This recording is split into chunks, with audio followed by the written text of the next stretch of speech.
What is an IRS summons? That's the question we're going to answer here today. My name's Darren T. Mish. They call me the IRS Solution Attorney. An IRS summons is basically a subpoena.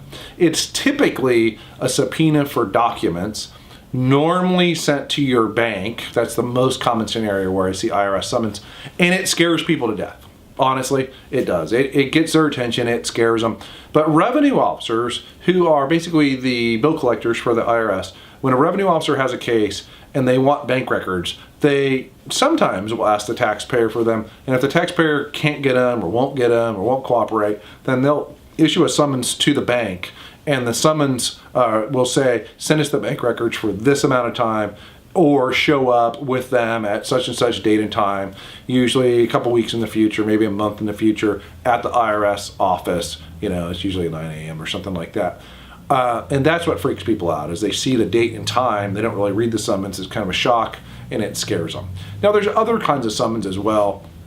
Sometimes the IRS will issue a summons to a taxpayer, and that's usually to get the taxpayer's attention. They've had maybe limited contact with the taxpayer, and taxpayer's not cooperating, won't call back, won't provide them documents and whatnot. The IRS can issue what's called an administrative summons and says, hey, taxpayer, show up at my office on this date and time with this stuff or else. And some people ignore those summons, and I would say do so at your own peril, because they do have the ability to enforce those summons. And their ability, what they do is they request that the federal district court in the taxpayer's area of residence, they ask the federal court to issue what's called an order to show cause.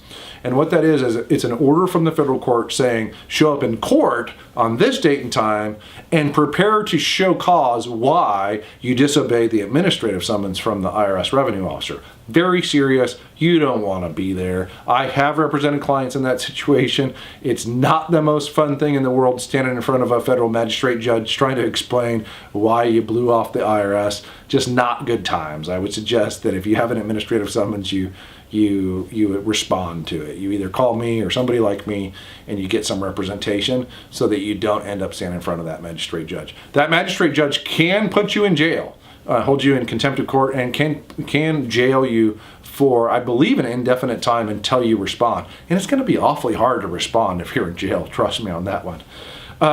So that's what an IRS summons is. It's a very serious matter. The first type is like a bank or record summons that's not even to the taxpayer. The second kind is to the taxpayer, and it's a serious deal. If you don't pay attention, if you don't honor it, you may find yourself in jail.